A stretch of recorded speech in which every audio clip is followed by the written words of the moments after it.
I mean, I guess if Disney can just up and make their own Comic-Con, then Netflix should be able to do that too.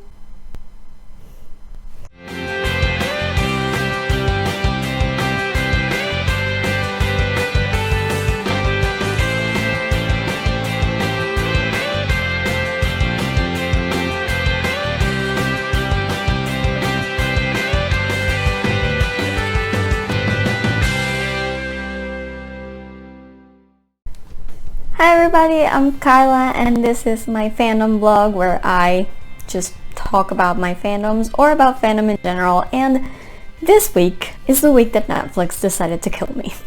Okay, I'm being facetious, but like starting in the middle of the week we started getting like Renewal announcements, and then I was like freaking out because, as you know, if you've seen my last video, you probably know that I have been eagerly awaiting a renewal for Young Royals, which is my new favorite show of all time on Netflix that I have watched 6 times already. And yeah, it hadn't been renewed. It came out in July 1st actually. Came out in July, so it's been a few months and we hadn't heard anything.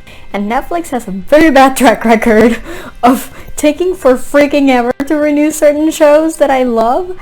And yeah, I was a little nervous. I mean, I knew for sure that they were going to get renewed. Like, I didn't doubt that necessarily. I just worried that it would take forever. You know what I mean? But then in the middle of the week, they actually announced that they are renewing Young Royals for season 2. Again, if you haven't seen my last video, it was an extra video that I did with my reaction to the announcement. You should watch it because usually my extra videos are Patreon exclusives, but this one, I was happy enough and I wanted to share my joy enough that I thought I would make it public. So it's out there on YouTube. Be sure to look it up and laugh at how dumb I am and how I can barely speak because I'm so happy. Anyway, that was the start of my week. And then yesterday, or I don't even know how time works anymore. Like a day and a half ago, maybe? I'm sorry, I'm in Australia. Time is different for me. Netflix had this event that they did. They called it a fan event. And they titled it TUDUM, because of the noise that they put on like every Netflix show when you watch it at the beginning when the logo pops up. Yeah, that TUDUM. It's kind of funny because my brain keeps telling me that I should say TUDUM because Spanish brain, hashtag bilingual problems, I guess. But no, it's TUDUM because of the sound. I guess they thought they were being clever, but they're really not. That's a really bad name. But in the end, it doesn't really matter what it's called. What's important is the content, right? So Netflix just up and decided to do like an event for fans where they just revealed stuff like previews of shows and like release dates and upcoming new seasons of stuff and stuff like that, which I think is great. It's a bit like Comic-Con except without the huge COVID transmission, I guess. Without it necessitating being like a super spreader event. Yay, internet. It's a thing that happened. And yeah, I know that I said that in my last video that I had 2 Young Royals videos coming up. They're still in the pipeline, don't worry. I just want to take a second, since the thing just happened like a day and a half ago, just to take a second and comment on everything we got that I'm excited about, because there's a lot of stuff. And it feels kind of weird because every time there's a new Stranger Things thing, I usually come here and do like a full breakdown, and this time I can't do a full breakdown because it's not just Stranger Things. Like, there's a lot of stuff. There's still some Stranger Things, so I need to talk about it, right? And I want to get this video out as soon as possible and then go back to working on my Young Royals fan video that I can't wait for you guys to see it. It's like I love that fandom so much. I'm so happy we're getting a season 2. Okay, I'm delving into incoherence again. Let's just talk about TUDUM. So again, the first thing that stood out to me, and the one that I was waiting for the most with this fan event that Netflix did, was some Stranger Things content, right? Because we already got this, I don't know if you can call it a release date like announcement really, because they only gave us the year, they only said 2022, and we've been getting stuff really piecemeal for the last however months. So a lot of the fandom is kind of upset at that. But honestly, I don't mind. I feel that, you know, they give us what they can. We still probably have time. I'm guessing it's going to premiere somewhere around spring, like maybe March or something. That's what I'm thinking. So I'm not like super stressed about it. I was surprised that they were actually giving us more Stranger Things content, because the last teaser we got wasn't that long ago, you know? So yeah, I was happy to get something, and the kids were gonna be there. I didn't actually watch the event. I just watched like the highlights and the you know, the actual clips that we got and the teaser trailers and stuff that we got after. Like, I didn't watch the actual event. I knew that Millie and Gaten and Finn were going to be at the event, so I was excited, and I was hoping we'd get something good. What we did get though was a teaser, a short teaser, like a minute and a half. There's not that much content. It's basically like 2 scenes mostly, but it's interesting because I learned some new stuff. So it starts, I won't do like the frame by frame thing, even though I usually do that, but I don't think there's much to be done in this one, really, not a lot, because like I said, it's just like 2 scenes, so there's not much to like look at. But the teaser is titled Creel House. Creel House is this house that we see a family in what I'm assuming is like the 60s or the 50s maybe, driving up to. I have no idea if this thing is in Hawkins, by the way. It probably is, but like, it also didn't look like Hawkins, so I don't know. I guess we haven't seen that much of Hawkins. Anyway, we see this family, mom, dad, and 2 kids, boy and girl, drive up to the house. They're moving in, you know, life is great, you know, the golden years and whatever, even though we all know the 50s weren't that great, but whatever, you know, the golden years of the American dream or something. And slowly but surely things start getting creepy around the house. Like, stuff starts shaking, lights start flickering, which is a familiar sight for us in Stranger Things fandom. And yeah, stuff starts happening, and hell yes, that house is haunted. I'm just saying, definitely looks like a haunted house. And then from there, which I think the shot that I really like the most is one where we see the dad standing by the door and the 2 kids are just slumped down on the ground, and I love that sort of implication that maybe he killed them or something. That's really fucking creepy, I'm just saying. And then we skip forward in the future in a really cool, you know, way, where they go from that shot of the dad to like the empty foyer and the door opening, and then the kids come in, which is what we've seen already. The kids are going into this house, and this is, I thought, was interesting, because when we saw that in the previous teaser, I thought they were going to the insane asylum, right? Because we know that there's going to be an insane asylum at some point, right? We know from the cast list that there are inmates, inmates at the insane asylum that are taking place. There are like orderlies from the insane asylum that are like in the season. So I thought that place they were going into was going to be the insane asylum. Turns out it's not. It's just Creel House, and it's a house. It's a haunted house, I guess, but it's a house. It's not like an institution. I thought it was going to be the insane asylum. So I learned something new from this teaser, which is great. It's fun because it seems like they have more locations than I thought they would have this time around. And I like that. I enjoy that. Even if it's, for some reason, it's all in Hawkins, which, again, we just see the same group of kids all over again.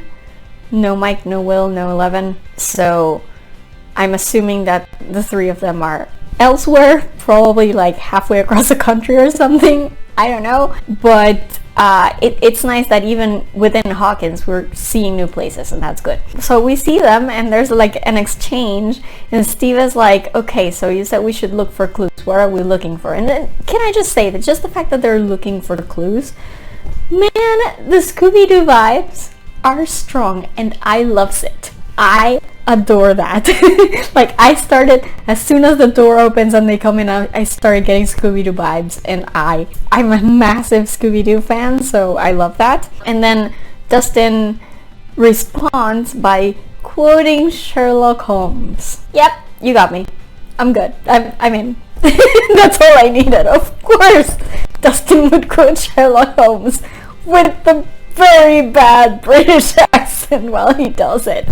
I love it. I mean, it was a very short sneak peek.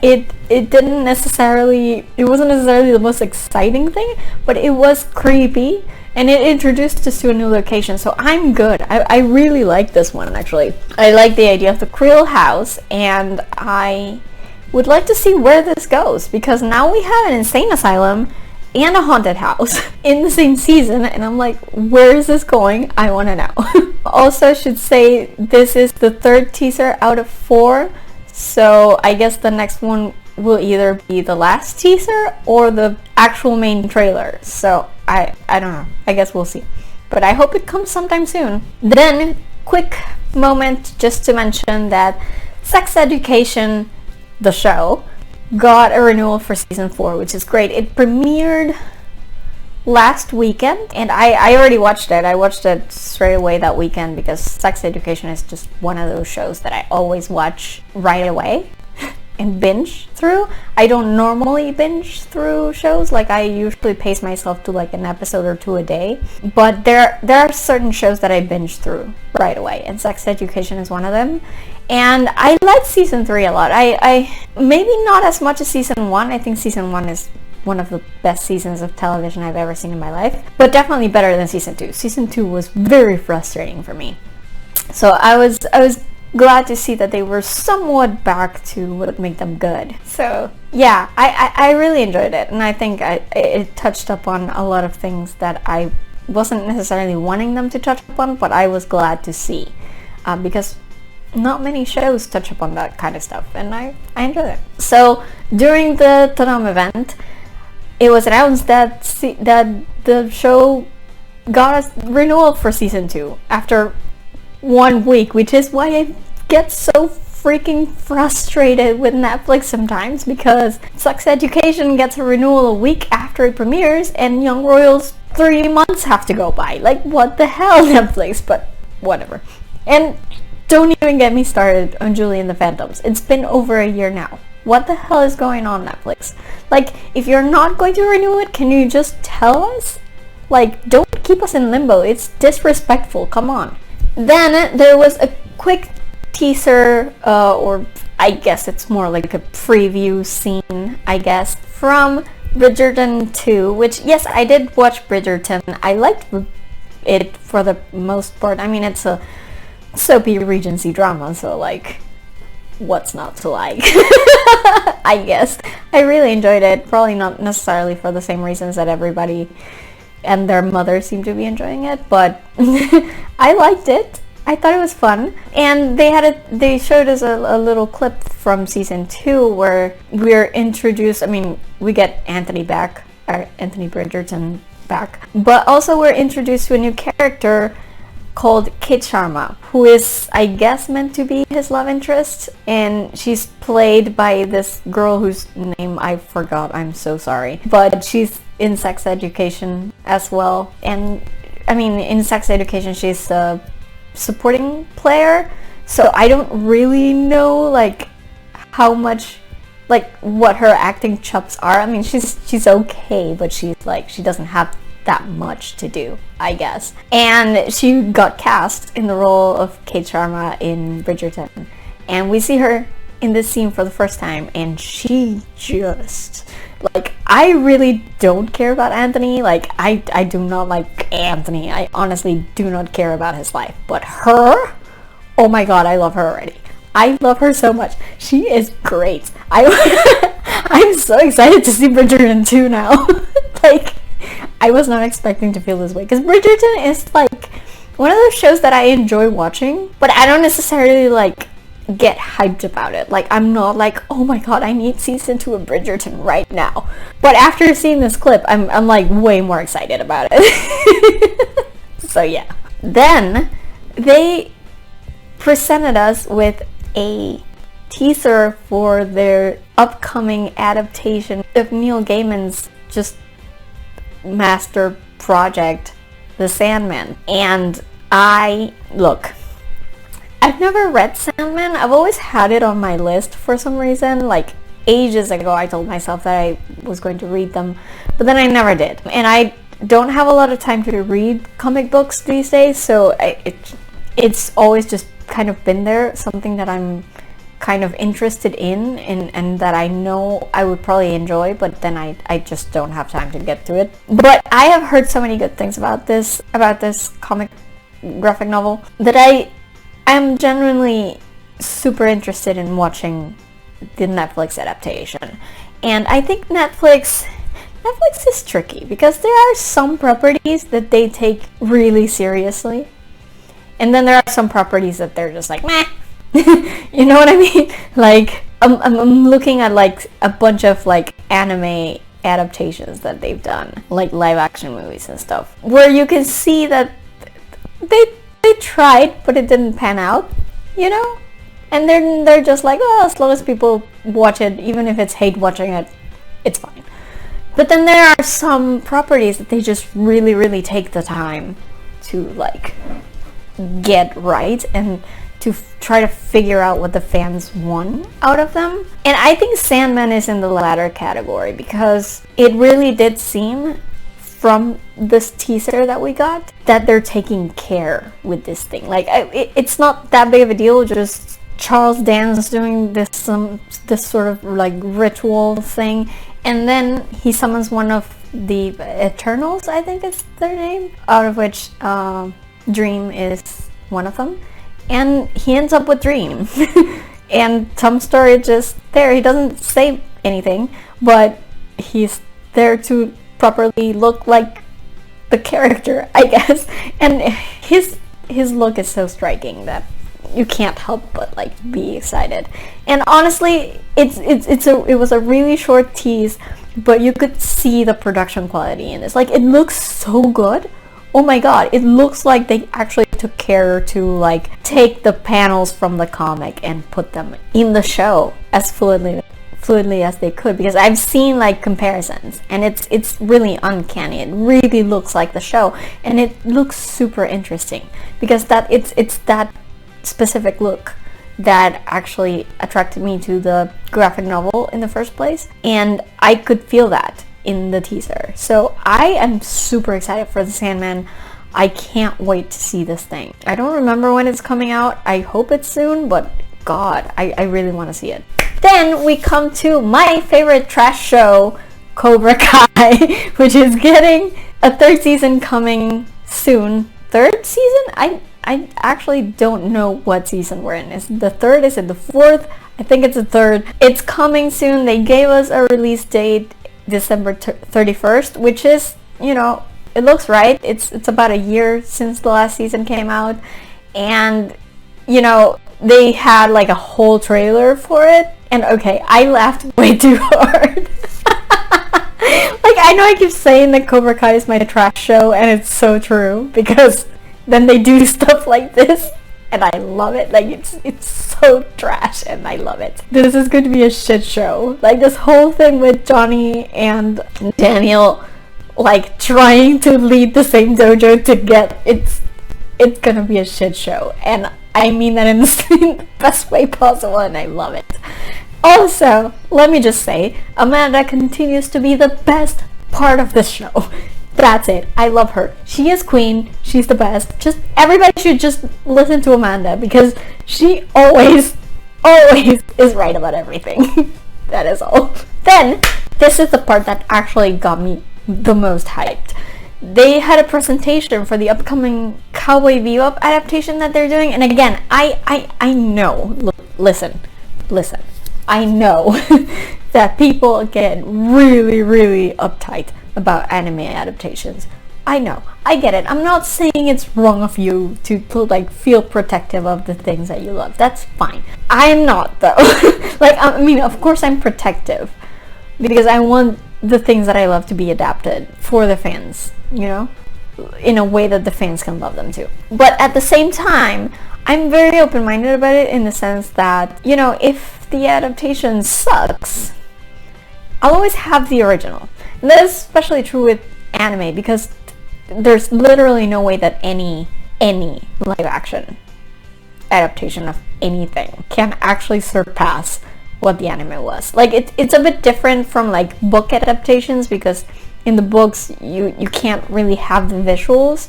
In the anime you already have the visuals. The only thing you're doing is switching the medium, right? So like I don't care if they make a movie out of my favorite thing in the whole world and it flops miserably and it's horrible, because I don't have to see it ever again. I can just go and rewatch the anime and feel the same way that I always did about it, because the movie doesn't affect the anime or the series or whatever. It doesn't affect the anime because the anime's already there and I'm always going to love it and it's always going to be better anyway. So yeah, that's my mentality of it. So if you tell me you're gonna take one of the greatest animes of all time and adapt it into a movie or a TV show, I'm game. I'll give it the benefit of the doubt, and then if it sucks, I'll tell you it sucks, and if not, if there's some good to be gained from it, I'll tell you that too. But like, I'm game. I'm okay. I want to see the characters and story that I love in as many different mediums as I can get it. And I will always be excited about it most of the time. And I will always give it at least the benefit of the doubt, right? You know, I won't judge it before I actually see it. Or I'll try my hardest at least. And Cowboy Bebop is... You guys don't understand how much I love Cowboy Bebop. Like, I talk about Evangelion all the time and I just have to mention it in every video I make, I guess. Because Evangelion is, for me, it's more than just the best anime of all time. It's like the best anything of all time. Honestly, like any story, like books, movies, TV, radio, podcasts, theater, anything. It's the best narrative I've ever seen.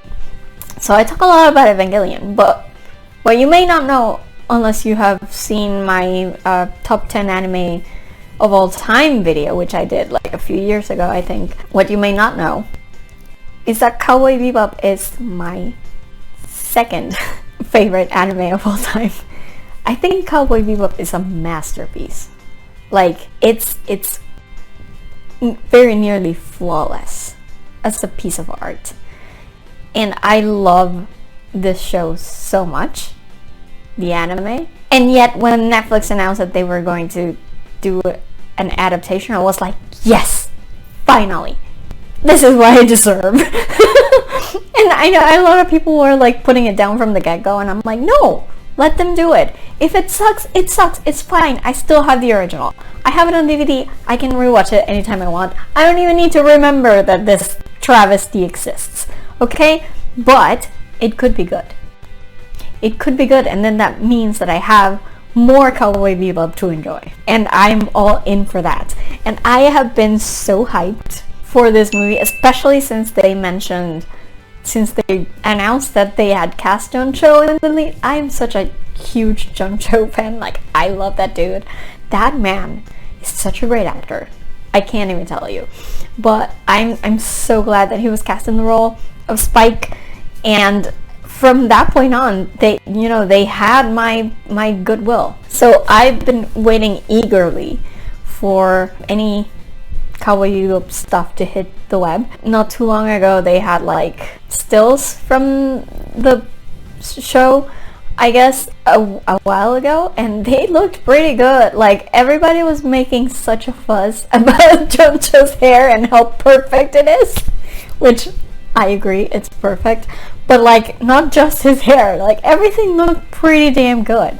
And I really liked it. And they had a presentation at TUDUM, and they actually didn't show us like anything from the show itself, but they showed us the opening credits. And okay, first, I am so glad they did an opening sequence, because so many like shows on Netflix nowadays just don't get an opening sequence. They just get like the like you know, remember when Lost did it, and it was just like Lost flashing on screen for like 3 seconds, and then that's it, that's the title screen. You know what I mean? Netflix shows can do that a lot, and I usually don't mind, because I'm usually the type who skips the opening sequence, except in the case of Stranger Things, in which case always watch it.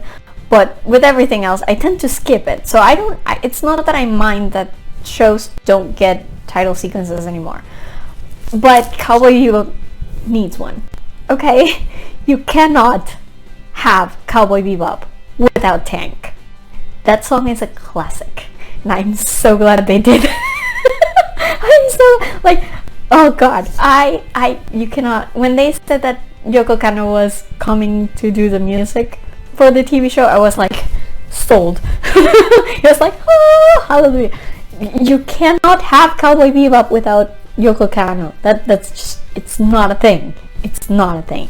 And I'm so glad that they did the opening sequence in the same style as the anime opening sequence. It's great. I'm so excited. And second, this is the cheesiest thing I've ever seen, and I fucking love it. It's like the stupidest thing, because like, okay, when you do the opening sequence in that style in animation, it works perfectly. In this one, it's super like it's super weird, because it's like real people when my brain is expecting animated characters. But I love it. It's super cheesy. I adore that they did this. I'm so excited. The show comes out November 19th, which means that I will probably have to download it to my computer and watch it during the 15-hour flight I will have the very next day. Because I am literally flying out of Australia the very next day. But now I have something to entertain me while I'm crossing the Pacific. And it's gonna be lit. I will for sure be back when I as soon as I get home to make a video about it, detailing whether I liked it or not. But like right now, I'm just super excited. I can't wait. November doesn't seem that far away, so it's great. I like it. Then they also had a small announcement for The Crown. Apparently, The Crown season 5 is coming November 2022, which I don't. It seems like a long time away, but okay, I guess I'm not sure. I guess it's like a COVID thing or whatever. When did the previous season even come out? I can't remember anymore. It doesn't seem like it was that long ago, so I guess that makes sense. But whatever. I always happy to see more of The Crown, I guess. And they've already renewed Young Royals, so I have nothing to complain about as far as Netflix and royalty. Then they presented a little sneak peek. I don't even know what to call it, like a sneak peek or a teaser for a new version of Rebelde, which is a Mexican telenovela from a few years ago that kind of took over the world, I guess. It started the whole like boarding school craze, I guess, that eventually led to like Elite and stuff like that. So Netflix is redoing it in Mexico, and they showed like a little snippet of like the main song, I guess. And I don't even know, man. Like what why are you doing this? I don't understand. I don't like the original Rebelde was bad enough. Why are you doing this? I whatever. Then just a comment, as I didn't actually watch the full event, I didn't know about this until I saw it on Twitter, but like Charlize Theron actually was in the event for a little bit, and she talked about the Old Guard sequel, which I am very happy about, because I was waiting. I really liked the Old Guard, Like the first movie, I really liked it. I thought it was really good. I thought it was one of Netflix's best hits as far as films are concerned, and I really enjoyed it. I've watched it like 3 times already, and you know, it's a successful comic book movie that isn't Marvel or DC, which is great. I really enjoyed it, and we hadn't heard for the longest time about a sequel, which seemed kind of ridiculous because it did really well. And eventually we did hear that there's a sequel planned. I think it's a new director that they're doing. It's also a woman though, so that's great. Give more women opportunity to direct comic book movies. That's good. Charlize Theron was in the event, and she talked a little bit about the sequel and what it's going to be about, and it's basically just saying, and I guess spoilers for the old guard, if you haven't seen it, like really go watch it, it's really good. But like the way it ends, Andy, who is the lead, who's played by Charlize, loses her immortality because this whole thing is about a group of immortal mercenaries, I guess, kind of, that go around trying to help people, basically. And she was immortal, but then by the end of the first movie, her immortality sort of hit her limit, basically. So she's not immortal anymore. And Charlize mentioned that the second movie, the sequel, is just, it's going to deal with her figuring out how she feels about that, because, you know, while she was immortal, she didn't want to be, but now that she isn't, does she want her immortality back, basically. Like, I think that it's very interesting. Like, the whole premise of the old guard is very interesting to me, and I'm very glad they're making a sequel, and I was glad to see that they remembered it at this dumb event or whatever. And last but not least, The Witcher released a lot of stuff, because The Witcher is coming out, I think, in December. I'm not sure. It's coming up soon, but they've had the whole thing filmed for a while, I think, so they have a lot of like footage and stuff. So they had like a bunch of announcements for The Witcher. First, they announced that there's going to be a season 3. So if Sex Education got renewed a week after the premiere, Witcher got renewed before it even premiered, which is really, like, Netflix, can you just like have like an actual system for these things? Because it's very inconvenient to just be wondering when renewals are gonna happen. It's not just inconvenient, it's rude. So please get your shit together. The Witcher was renewed for season 3, and they released a few clips. The first clip, listen. I don't know anything about The Witcher. I watched it because my brother played the games, I guess, the video games, and he's really into it, and he was like, can we watch The Witcher? And I was like, sure. I mean, it seems like something I might like. I'm not a gamer, but like, it seems like something I might like. And I watched season 1 and I enjoyed it enough. Like, it was good. It didn't bowl me over. Like, it's not like, oh my god, I'm obsessed with this, or I wouldn't even call myself like part of the fandom, I guess. I don't read Witcher fanfic. I don't like write Witcher fanfic. I didn't even download any Witcher like pictures or anything. It's not necessarily something that I consider myself a fan of, but I liked it enough. It was good. It was interesting, I guess, and I enjoyed quite a few moments in it. So like, I go into season 2 expecting more of that, which is great, but also I don't know anything about this.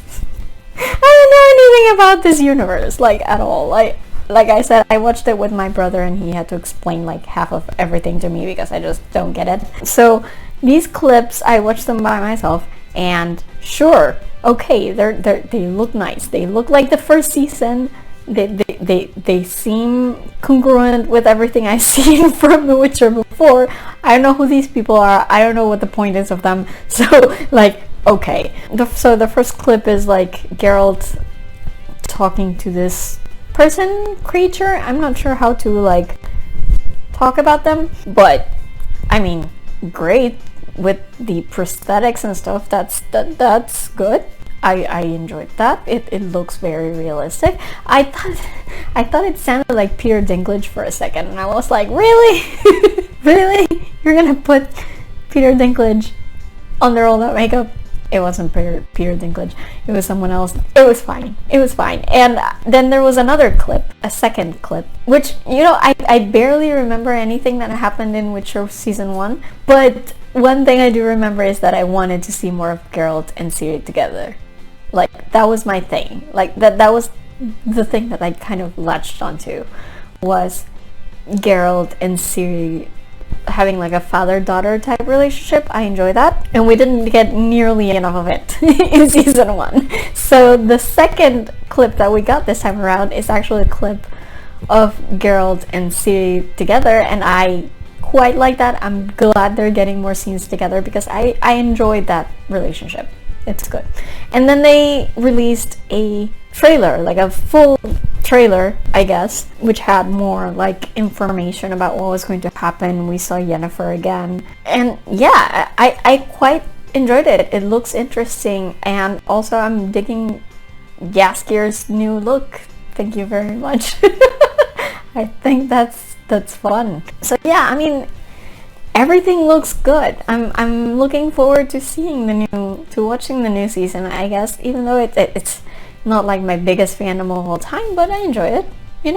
I think The Witcher is cool. And yeah, I think that was the last bit of the TUDUM event that I wanted to talk about. There was a lot more, but these are kind of the things that I focused on because those are like the fandoms that I'm interested in. I hope you enjoyed it as well. Tell me, what was your favorite announcement? Are you like looking forward to any of these things that I talked about in this video as well? What do you think about the Stranger Things sneak peek, or the Cowboy Bebop opening credits, or the Witcher trailers, or anything like that?